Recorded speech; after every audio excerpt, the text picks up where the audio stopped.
ደቀ መዝሙር ለመሆን ጥምቀት ነሰሰሪ አይደለም ብሎ ያስተማረ ሐዋርያ ወይም ደግሞ መልእክት የላከ አንድ ሰው ስጠኝ። የጌታ ደቀ መዝሙር ለመሆን መጠመቅ ነሰሰሪ አይደለም ብሎ ያስተማረ አንድ ሰው ከወንጌል ስጠኝ። ሐዋርያው ጳውሎስ የጌታ ተከታይ ለመሆን 17 ላይ ክርስቶስ ወንጌል ሊሰብክ እንጂ ለማጥመቅ አላከኝም ብሎ ተናግሯል። ማንን ነው እንደዛ ያለው? ማንን ነው አላጠመቅኩም ያለው? የቆሮንቶስ ክርስቲያኖችና የሐዋርያት ሥራ ምዕራፍ 18 ላይ ክፈተው።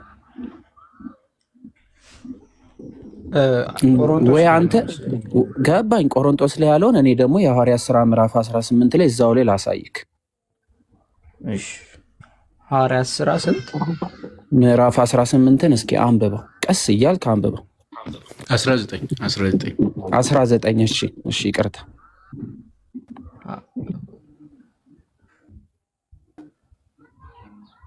ሀሳባችን ምን ያክል አንድ እንደሆነ እያየው ነው። እንትን ነው አሁን 19 አንተ እስከዛ ክፈተው ቤኪ፣ እየተረጋግተን አብረን እናነባለን። በነገራችን ላይ በደንብ በማስተዋል እንዲሆን ነው እንጂ ቤኪሻ ልክ ይሄ እንደተለመደው ግርግር ምናምን ለመፍጠር እንዳልሆነ ተረዳይ። እያንዳንዷን ፊደል እያንዳንዷን ቃል እናያትና ቆሮንቶስ ላይ አንተ የጠቀስከው ላይ ይመጣለን። ምን መሰለ ላሳይ የፈለኩት ቤኪ፣ የጌታ ቃል ሐዋርያት በሚጽፉበት ሰዓትና መልእክታት ሲጻፉ ምኑ ከምን ጋር የተሳሰረ እንደሆነ በዛው እንድትረዳው ለማድረግም ጭምር ነው። መምህር ዘላለምም ስላሉ ከእሳችሁ ጋር ትቀጥላላችሁ። እዛ ቆሮንቶስ ላይ ልክ እንደጠቀስከው ቃል በቃል እኔ ለአንድ አጥምቅ ሳይሆን እንድሰብክ ነው የተላኩትኝ ከቆሮንቶስ አንድም አጥምቄ ከሆነ እያለ ይናገራል ጳውሎስ። በጣም አሪፍ። እስኪ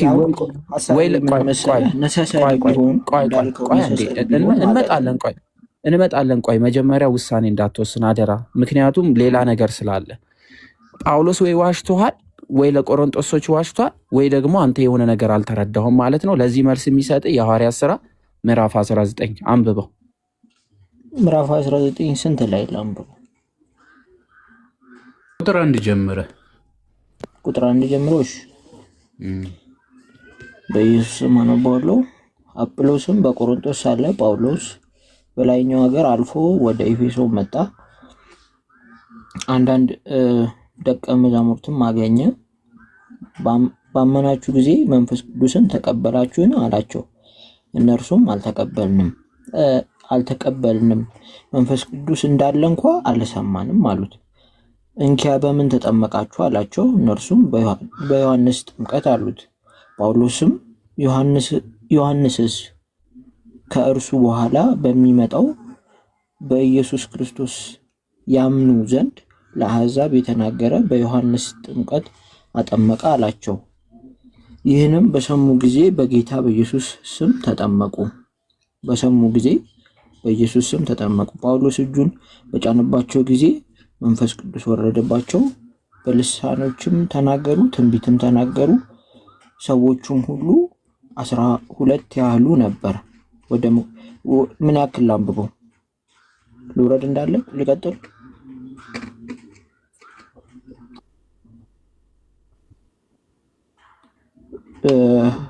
በቆሮንቶስ ያሉ ሰዎችን አጵሎስ ይላል። አጵሎስ ነው እያጠመቀ ያለው ጳውሎስ አጵሎስ። ታዲያ ቆሮንቶስ ሌላ አጠምቅ አልተላኩም አለ፣ አላጠመኩም አለ። እዚህ ጋር ደግሞ እንዳጠመቀ እየነገረን ነው። አይጋጭብህም? እንደውም ደግሞ ቁጥራቸው ብዙ ይኸውልህ፣ በነገራችን ላይ ቁጥራቸው ብዙ ነበረ ይልና እዛ ቆሮንቶስ ላይ ስማቸውን የጠራቸውን ሰዎች እዚህ ውስጥ ታገኛቸዋለህ ወርደህ ስታነበው። ስለዚህ ቅዱስ ጳውሎስ የቆሮንቶስ ክርስቲያኖችን እየዋሻቸው ነው ማለት ነው። እነሱ ራሳቸውን ያጠመቃቸው። ጥምቀቱ የት አለ የተካሄደው? እዚህ ጋር አሳየኝ። በጣም አሪፍ። እሺ እነሱ በምን ጥምቀት ተጠምቀን ነበር ያሉት? በዮሐንስ። የዮሐንስ ጥምቀት ምን ነበረች? የውሃ ጥምቀት። በጣም አሪፍ። ከዛ ወዲያ በምን ጥምቀት መጠመቅ አለባቸው አላቸው? በመንፈስ ቅዱስ። በመንፈስ ቅዱስ ነው የሚለው። በመንፈስ ቅዱስ መጠመቅ አለባችሁ ነው ያላቸው። መንፈስ ቅዱስንማ እጁን ሲጭን ነው የሰጣቸው። በመንፈስ ቅዱስ መጠመቅ አለባችሁ ብሏል እሱ ጋር። በመንፈስ ቅዱስ ብሏል ወይ? መንፈስ ቅዱስን ተቀበላችሁ ወይ አለ። መንፈስ ቅዱስን ተቀበላችሁ እንጂ ያላቸው በመንፈስ ቅዱስ ተጠመቃችሁ ይብሏል ወይ? እሱ ላይ በምን ትጠመቃላችሁ ነው ያላቸው?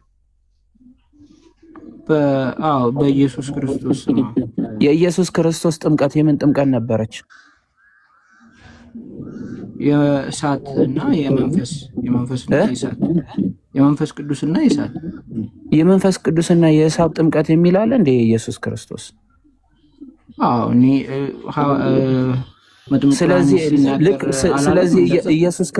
ስለዚህ ኢየሱስ ክርስቶስ በእሳት እንዳጠመቃቸው ጳውሎስ በእሳት ነው እያጠመቃቸው ያለው። እንደዛ ከሆነ ጳውሎስ ኢየሱስ ክርስቶስን ሆኗል ማለት ነው። ኖ አይደለም።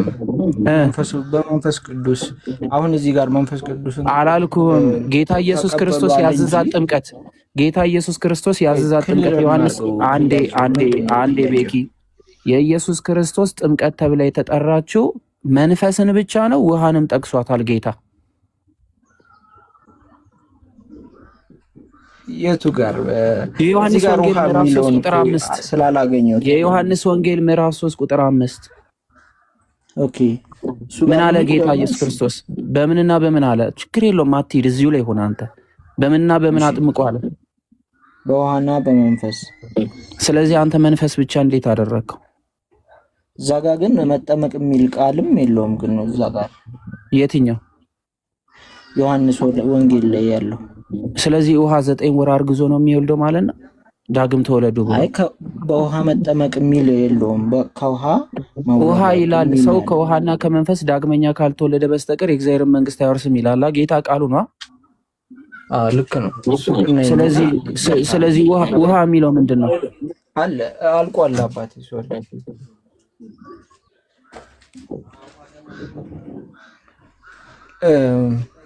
ምን አልከኝ? መንፈስን አወቅን። እሺ ውሃ ምንድን ነው? እሱ ጋር ያው እሱን ኮንቴክስቹዋሊ ስንፈታው በጴጥሮስ መልእክት በጴጥሮስ ላይም እንደተጻፈ አንደኛ ጴጥሮስ ላይ እሱ ቃል የእግዚአብሔርን ቃል ነው የሚያወራው። ምኑ ውሃ ቃል ነው? ውሃው ሪፕሬዘንት የሚያደርገው ማለት ነው፣ የሚወክለው ውሃ ቃልን ነው ሪፕሬዘንት የሚወክለው እዛ ጋር ያለው እንደዛ ልንፈታው እንችላለን። ስለዚህ ለእንትን ፊልጶስ ጃንደረባውን በቃል ብቻ ነግሮ ማሰናበት ይችል ነበር። ለምን ወደ ወንዝ ወረደ? እንዳልጠመቅ ለምን ሲለው ትእዛዝ ተሰጥቶናል። የምን ትእዛዝ ተሰጥቶናል? የቱ ጋር ነው የተሰጠው? እንዳነገርኩ ቅድም ሐዋርያቶቹ በወልድ በመንፈስ ቅዱስ እያጠመቁ በውሃ ይልማ እዚህ ጋር በውሃ ያድርጓቸው። በውሃ ይልም በውሃም ላይል ይችላል። ሌላም ቦታ በውሃ እንድንጠመቅ ታዘናል። የታዘዝንበትን ስጠኝ። ውሃ ውስጥ ገብተን መውጣት እንዳለብን መጠመቅ በውሃ ተጠመቁ ብሎ የተናገረበትን ትእዛዝ ጌታ የሰጠበትን ስጠኝ። ኦኬ። አይ ሐዋርያቶቹ ሲያጠምቁ ያለው ሐዋርያቶቹ ሲያጠምቁ በውሃ ነው። ያ ውሃ ቃል ነው ካልክ ለምን ውሃ ውስጥ መግባት አስፈለገን? ጌታ ያዘዘበትን ቦታ ስጠኛ። የተነገረን ትእዛዝ ስለሆነ ነው ብዬ እኮ ያቺን ትእዛዝ ቦታዋን ስጠኝ። በውሃ አጥምቆ ይሄ ውሃ ቃል ሳይሆን ውሃ ነው ብሎ ጌታ ከዛኛው ዮሐንስ ላይ ከተናገረው ቃል ለይቷት ይቺ ውሃ ያልኳት ቃል ናት፣ ይቺኛዋ ደግሞ ውሃ ናት፣ ይቺ የምትፈሰው ውሃ ናት ብሎ ለይቶ እንዲረዱ ያደረገበትን ፓርት ስጠኝ አንተ ስለለየኸው። ምክንያቱም እኔ ውሃን ውሃ ብዬ ነው እንጂ ቃል ብዬ አላውቅም ነበር አለ። እሺ ሰርች ላርግና እስቲሊና ነግርሃለሁ። ግን ያው በውሃ መጠመቅ እንዳለብን ታዘናል። እኮ እሱን ስጠኝ። ታዘናል የሚለውን የማታውቀውን ክፍል አትጥቀስ። የምታውቀው ክፍል ካለ ስጠኝ። ኦኬ። አሁን ለጊዜው የማውቀው የለም እውነት ለመናገር። በጣም አሪፍ በጣም አሪፍ። ሚዩት አርግ። እሺ ሚዩት አርግ። ይቀጥሉ። አያውቀውም ማያውቀውም ሳንመለስም እናሳያለን ያልከኝ አንድ የሚዩት አርግ። ነገርኩ እኮ ቅድም የሐዋርያት ሥራ ምዕራፍ 19 ላይ እያነበብክ ነበረ። ምንም አታውቅም። ስለማታውቀው ደግሞ አታውራ። አንብበህ ስትመጣ ደግሞ መቀጠል ትችላለህ። እኔ አላስወጣሁትም በነገራችን ላይ መምህርዬ። ይሄ ነው እንግዲህ። አዎ አይ ራሱ እኮ ኮንፌስ እያደረገ ነበር መሀል ላይ ሰምተህ ከሆነ ሐዋርያት በውሃ አጠመቁ እያለ ነበርና ልክ አንተ ሐዋርያት በውሃ አጠመቁ ብለህ ስትናገር ፕሮቴስት ትደረጋለህ። ከነሱ ዘንድ ሲመጣ ደግሞ በውሃ ማጥመቅ መጽሐፍ ቅዱሳዊ ሆኖ ይገኛል። እና እንትን ላይ ነው በፍላጎት ላይ የተመሰረተ ነው። ኦኬ እንደዛ ሊሆን ይችላል ምናምን እየተባለ የሚገለጥ ከሆነ ስህተት ነው ይሄ ማለት ነው። ግን ትልቁ ነገር በዚህ በአንደኛ ቆሮንቶስ ምዕራፍ 1 ቁጥር 17 ላይ የተቀመጠው ነገር የጥምቀትን አስፈላጊነት የሚናገር ነው። የሚገርማችሁ ነገር እኔ አንዳንድ ጊዜ ምንድን ነው ለራስ ወጥመድን ማዘጋጀት የለብህም። ተጠልፈ የምትወድቅበት ራስን በራስ ሪፊዩት ወይም ደግሞ ሰልፍ ሪፊዩቲንግ ነው የሚባለው ይሄ ማለት ነው። ጥምቀት አያስፈልግም ለማለት ይዞ የመጣው ክፍል እሱ ብቻ አይደለም። በነገራችን ላይ ጥምቀትን ለመቃወም የሚፈልግ ሰው ሁሉ የሚጠቅሰው ክፍል ነው እሱ ማለት ነው። ይሄ ክፍል በነገራችን ላይ ጥምቀት ወንጌል አይደለም፣ ጳውሎስ ለማጥመቅ አልተላኩም ብሏል። ስለዚህ እንደዚህ ብሎ ጥምቀት ነሰሰሪ አይደለም ለማለት የሚያመጡት ነው። ነሰሰሪ መሆኑ ነው የሚያመጣላቸው የሚያሳያቸው። የሚገርማቸው ነገር ክርስቲያኖች የአንደኛ ቆሮንቶስ 1:17 ላይ ያለው ምንድን ነው የሚለው? የቅዱስ ጳውሎስ ሲናገር የእስጢፋኖስንም ቤተሰቦች ደግሞ አጥምቅ ያለው ይኸውላችሁ። ቅድም አንተ እንትን ብሎ የለ የማን ነው የሐዋርያት ሥራ ምዕራፍ 19 ላይ አጥምቋል። እዚሁ እኮ አጥምቋል ቅዱስ ጳውሎስ ማለት ነው። የእስጢፋኖስንም ቤተሰቦች ማለት ሌላ ያጠመቀ አለ ማለት ነው። ሌላ ማለት ነው። የቀሎዌ ቤተሰቦችን አጥምቋል። በነገራችን ላይ እዚህ ምን ይላል? የእስጢፋኖስንም ቤተሰቦች ደግሞ አጥምቅ ያለው። እሺ ጨምሬ ሌላ አጥምቄ እንደሆነ አላውቅም ይላል ቅዱስ ጳውሎስ። አላውቅም ለማለት ሳይሆን ሌላ አጥምቄ እንደሆነ አላውቅም የሚለው ቃል ማለት ነው። የእስጢፋኖስ ቤተሰቦች የታወቁ ጥሙቃን ናቸው፣ ተጠማቂዎች ናቸው። ተመልከቱ፣ እነሱ በግልጥ የሚታወቁ ናቸው። ከነሱ ውጭ ደግሞ ስማቸው በግልጥ ያልተጠሩ የተጠመቁ አሉ ለማለት የገባ እንጂ ቅዱስ ጳውሎስ የሚያደርገውን የማያውቅ ሆኖ የሚጠቀስ አይደለም ማለት ነው። በተለይ ደግሞ እዚህ ክፍል ላይ ቆሮንጦስ ላይ ሲነግራቸው የአንደኛ ቆሮንጦስ መልእክት ቅድም እንደተነጋገር ነው የተጻፈበት ዋነኛው ምክንያት ምንድን ነው የሚለው ነጥብ ነው ብለናል። እኛ የአጵሎስ ነን፣ እኛ የኬፋ ነን፣ እኛ የጳውሎስ ነን፣ እኛ የክርስቶስ ነን የሚሉ ስለነበሩ ቅዱስ ጳውሎስ እየነገራቸው ያለው በስሜ አጥምቄ ከሆነ ነው እያላቸው ያለው። ምክንያቱም ወንጌል ልሰብክ እንጂ በእኔ ስም የተጠመቀ እንኳን ማንም የለም። በኢየሱስ ክርስቶስ ስም ተጠምቃችኋል እንጂ በእኔ ስም አልተጠመቃችሁም ነው። ስለዚህ በእኔ ስም ያጠመቅኩት ካለ እያለ እኮ በኋላ ላይ እኮ ከስር በደንብ አድርጎ ይዘረዝርላቸዋል።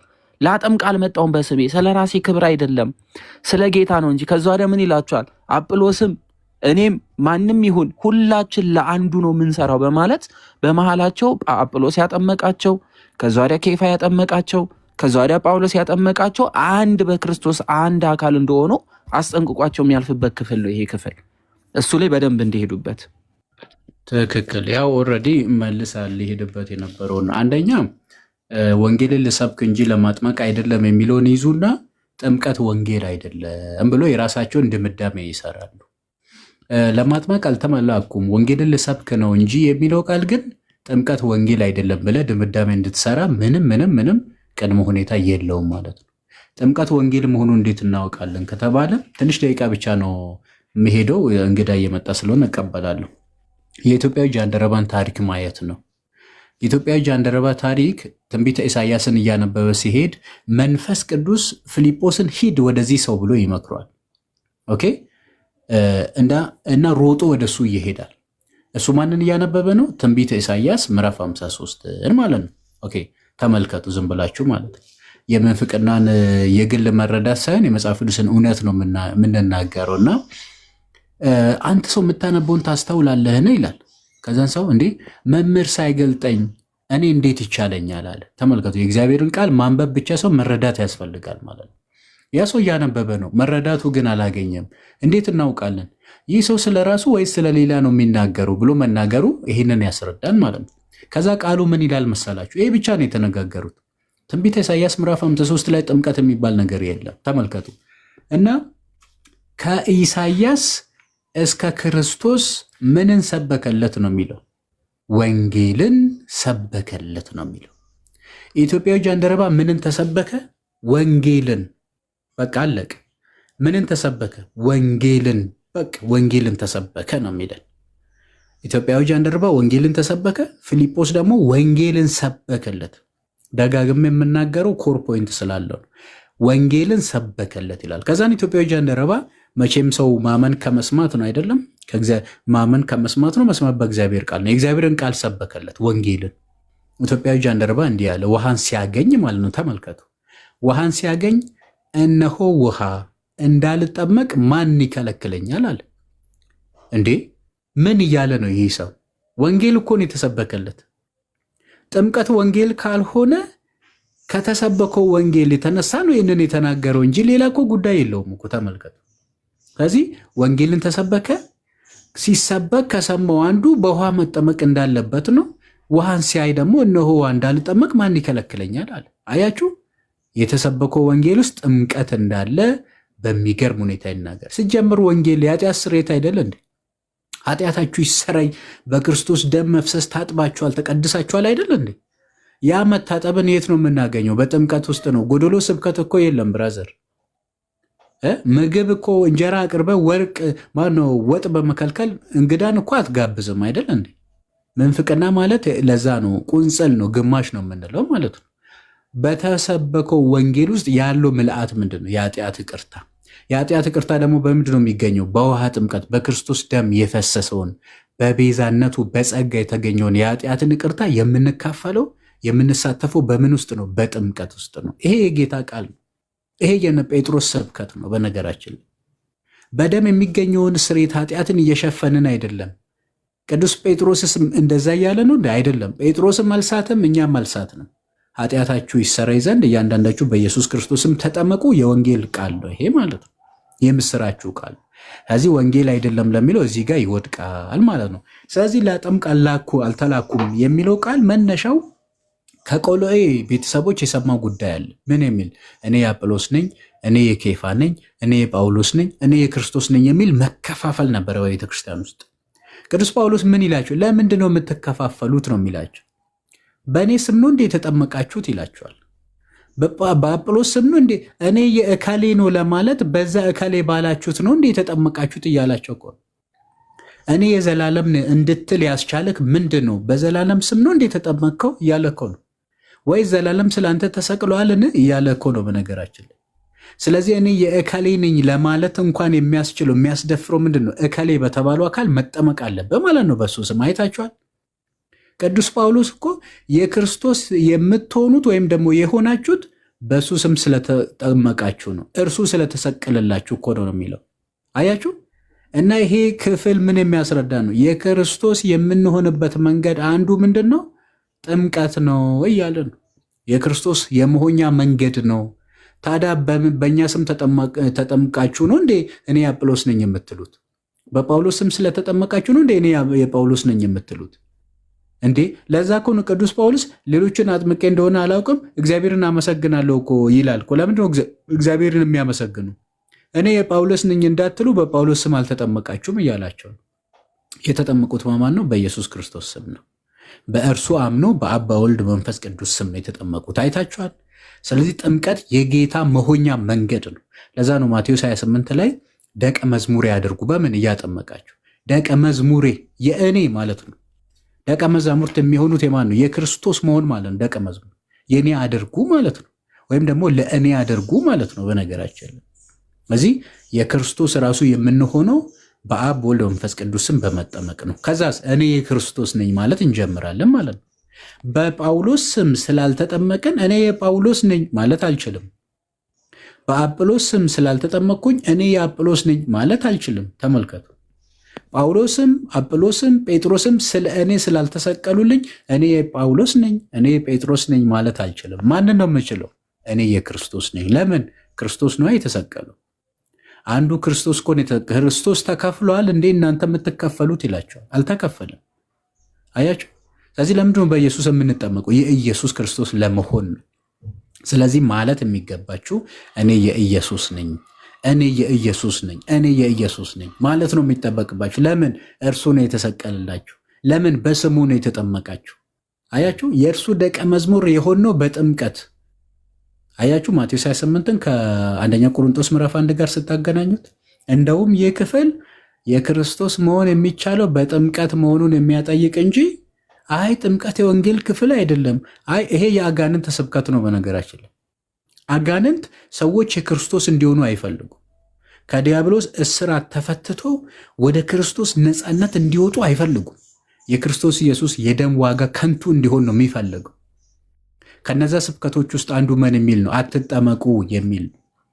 አንድ አባት የሚናገረውን ብቻ ላንሳላችሁ። መናፍቃን ጥቅስ አይጠቅሱም? አረ በደንብ ነው የሚጠቅሱት። ቪንሴንት ኦፍ ሌሪንስ ምን ይላል? መናፍቃን መጽሐፍ ቅዱስን ሳይጠቅሱ አንዳች ነገር አያደርጉም፣ እንደውም አትረፍርፎ ይጠቅሳሉ ይላል። አትረፍርፎ ይጠቅሳሉ። አሪዮስ ጠቅሷል፣ ንስጥሮስ ጠቅሷል፣ አፖሊናሪዮስ ጠቅሷል። ኖስቲኮች በጠቅላላ ይጠቅሳሉ። የኒቄያ ጉባኤ መናፍቃን ይጠቅሳሉ። የቁስጥንጥንያ ጉባኤ መናፍቃን ይጠቅሳሉ። የኤፌሶን ጉባኤ መናፍቃን ይጠቅሳሉ። ከዛ በኋላም ከዛም በፊት ያሉ ይጠቅሳሉ። አረ ዲያብሎስም ይጠቅሳል ወዳጆች፣ ዲያብሎስም ይጠቅሳል። አትናቴዎስ ዲያብሎስም ይጠቅሳል ይላል። ማቴዎስ ወንጌል ምዕራፍ 4 ላይ መዝሙረ ዳዊትን ዘዳግምን እየጠቀሰ አይደል እንደ ሲፈትነው የነበረው? ዲያብሎስ የመናፍቃን ራስ ነው። ክርስቶስ የቤተ ክርስቲያን ራስ ነው። የመናፍቃን ራስ ጥቅስን ጠቅሶ ክርስቶስን የቤተ ክርስቲያን ራስ እንደፈተነ አያችሁ። የዲያብሎስ አካል የሆኑት መናፍቃን የክርስቶስ አካል የሆኑትን ቤተ ክርስቲያን ወይም ኦርቶዶክሳውያን ደግሞ ጥቅስ እየጠቀሱ ይፈትናሉ። ተመልከቱ። እና ይሄ ሌሪንስ ቪንሰንት ኦፍ ሌሪንስ ምን ይላል? እነዚህ ሁሉ ይጠቅሳሉ፣ ግን መናፍቅ ከመሆን አላመለጡም ይላል። ለምንድነው ታዲያ የሚጠቅሱት ካላችሁኝ ወይም ያላችሁኝ እንደሆነ ያ የከረፋ ትምህርታቸውም መጥፎ ጠረኑ እንዳይወጣ በመጽሐፍ ቅዱስ ጥቅስ ወይም ቃል መልካም መዓዛነት መሸፈን ነው ስራቸው ማለት ነው። መሸፈን ነው በቃ። የበግ ለምድ የለበሱ ነጣቂ ተኩላዎች ማለት ይሄ ነው። በጉ ክርስቶስ ነው፣ ለምዱ ቃሉ ነው። ተመልከቱ። ለምዱን የለበሱ ደግሞ ነጣቂ ተኩላዎች ናቸው። ጥቅስ ሲጠቅሱ ታገኛቸዋላችሁ ማለት ነው። ኦኬ። እና ጥቅስ በነገራችን ላይ ሪፎርመሮቻቸውን ወይም ሼፐሮቹን መጠየቅ እኮ ነው። ማርቲን ሉተር ጥምቀት ላይ የተነሱትን 100,000 አጋንንት የሰፈረባቸው በቃ የአጋንንት ስብከት ይሄ ማለት ነው። ዲያብሎስ ምንድነው ያላ ማነው እግዚአብሔር ምንድነው ያዘዛችሁ ይላል መጥቶ ሐሰተኛ ያሰታባት ማለት ነው። ከዚህ ሰፈት ብሎ አላችሁን? አዎ ለምንድን ነው ግን? አይ ትሞታላችሁና የሚል ነው ትላለች ሔዋን። ኖ ኖ ኖ ስለምትሞቱ አይደለም እንደርሱ ስለምትሆኑ ነው ይላል። አያችሁ። አሁንም የገላትያ ክርስቲያኖች ወንጌልን ራሱ አጣማሙን አይደለም ወንጌልን ይዞ ይመጣሉ። ይህን ምንድን ነው ያላቸው? አይ እንደዛ አይደለም። እሱ እኮ ግድም ሰንድሮስ ይጽፍ ነበር ገንዘብ ወዳጅ ስለሆነ ተመልከቱ። አይደለም የሚለው ውሸተኛ ሐዋርያ ስላልሆነ። ከበጎ ሐዋርያት የቱ ጋ ነው እስኪ ጳውሎስ ሐዋርያ የተባለ ብሎ ይጠቅሳሉ። አይታችኋል። ተመልከቱ። ይህን ሁሉ እኮ ነው የሚያነሱባቸው። ለራሱ ተገርዞ እናንተ እንዳትገረዙ ስለሚፈልግ ጥቅሙን ሊያሳጣችሁ። አይ ስብከት በጣም የሚገርም እኮ ነው። እንዲህ እያሉ ነው የሚሰብኳቸው። እንዲህ እያሉ ነው ዛሬም የሚሰብኩንና ይሄ የሶላ ስክሪፕቸራ በሽታ ነው። የኔ መረዳት ብቻ የሚል ቃል ነው። ጥምቀት ለድህነት ነው። ማንም ሊቀይር የሚችል አካል የለም። የሚፈልግ ሰው ይጠመቅ፣ የመንፈስ ቅዱስ ስጦታን ይቀበል። ይቆየኝ፣ እኔ መውጣት አለብኝ። ይቅርታ አድርጉልኝ ነው።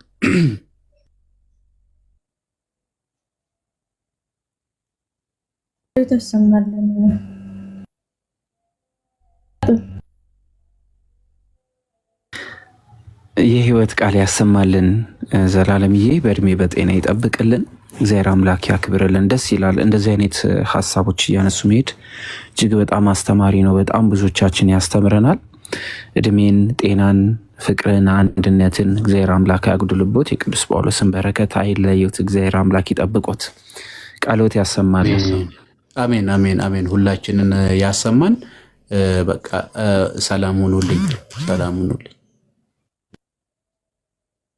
አሜን። መምህር የእግዚአብሔር ያክብርልን፣ በእድሜ በጤና ይጠብቅልን።